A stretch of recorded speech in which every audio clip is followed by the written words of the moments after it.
Assalamualaikum warahmatullahi wabarakatuh. Perkenalkan, nama saya Muhammad Rizky Nur, NIM 19090760045. Ya, di sini saya akan mempresentasikan jurnal yang telah saya pilih, yaitu berjudul Artificial Intelligence in Healthcare Past, Present, and Future. Materi: poin pertama, ringkasan masalah. Poin kedua, teknik dan algoritma kecerdasan buatan yang digunakan. Poin ketiga, hasil. Dan poin keempat, keterbatasan atau keunggulan. Ringkasan permasalahan.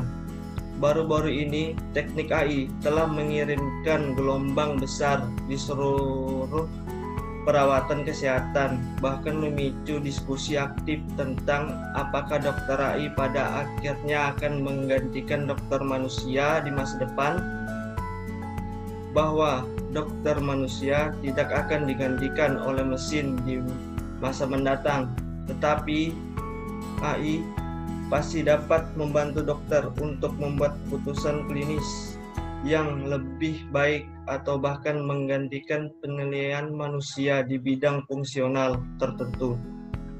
Dari perawatan kesehatan, misalnya radiologi, meningkatnya ketersediaan data perawatan kesehatan dan perkembangan pesat metode analitik data besar telah memungkinkan penerapan AI yang sukses baru-baru ini dalam perawatan kesehatan.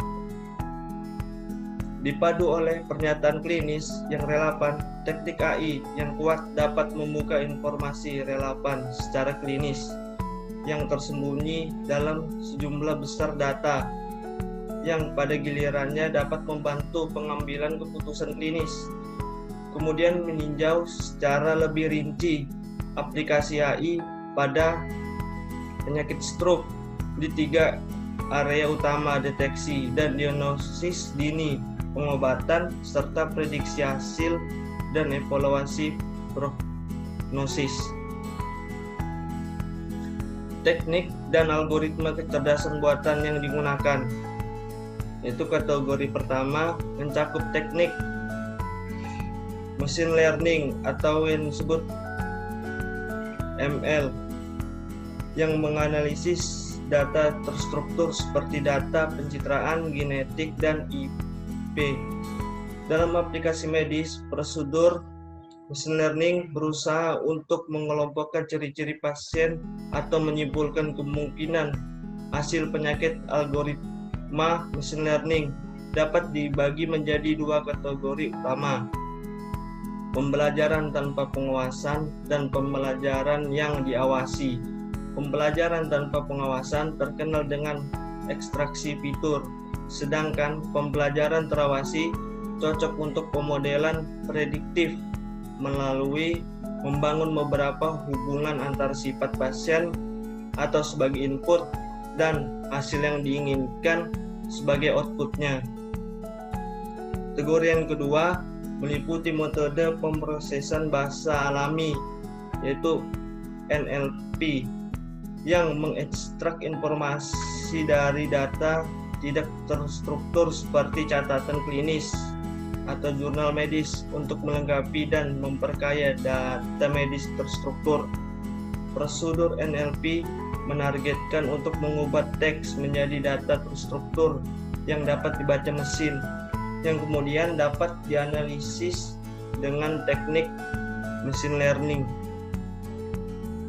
Ya, diagram alir pada gambar di atas menjelaskan peta jalan dari pembuatan data klinis melalui penggayaan data NLP dan analisis data machine learning hingga pengambilan keputusan klinis. Di sini bisa dilihat gambarnya. Kemudian hasil.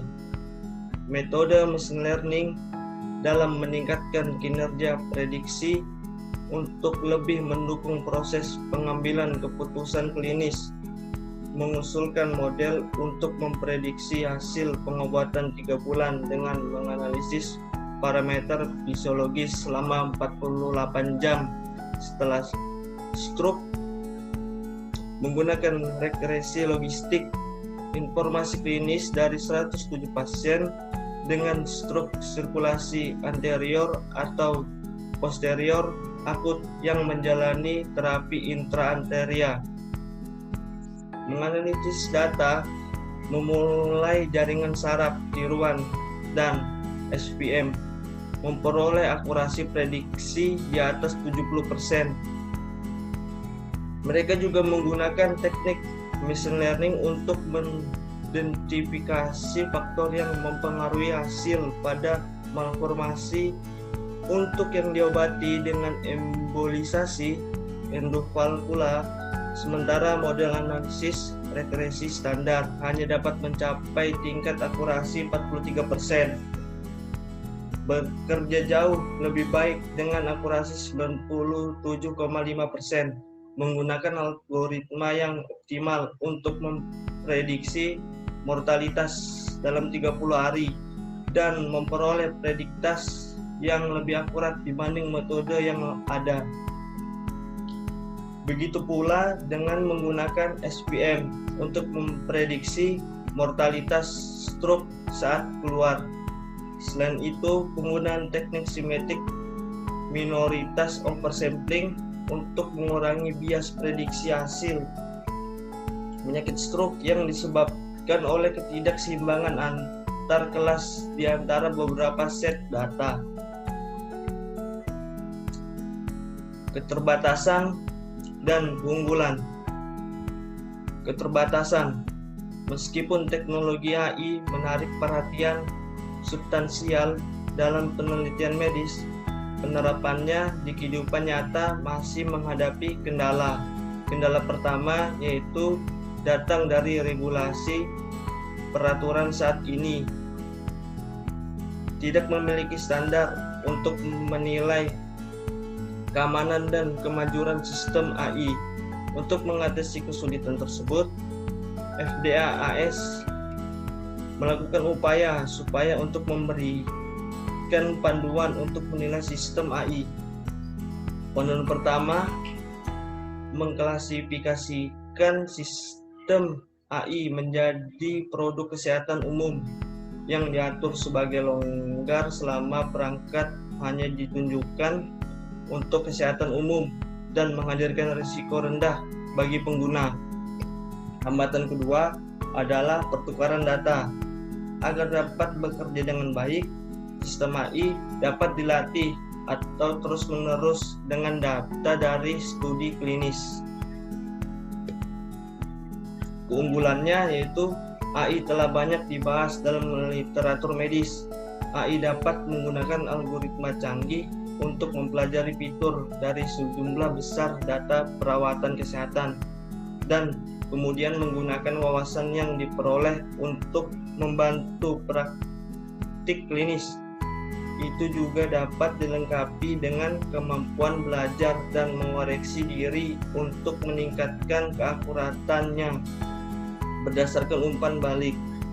Sistem AI dapat membantu dokter dengan menyediakan informasi medis terbaru dari jurnal, buku teks, dan praktik klinik lainnya untuk menginformasikan perawatan pasien yang tepat.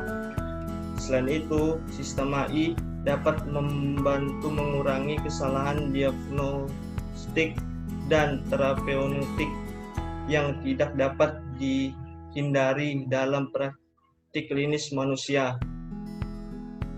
Sistem AI mengekstrak informasi yang berguna dari populasi pasien yang besar untuk membantu membuat kesimpulan waktu nyata untuk peringatan risiko kesehatan dan prediksi hasil kesehatan. Ya, itu saja yang bisa saya paparkan. Sekian dari saya, kurang lebihnya saya mohon maaf. Assalamualaikum warahmatullahi wabarakatuh.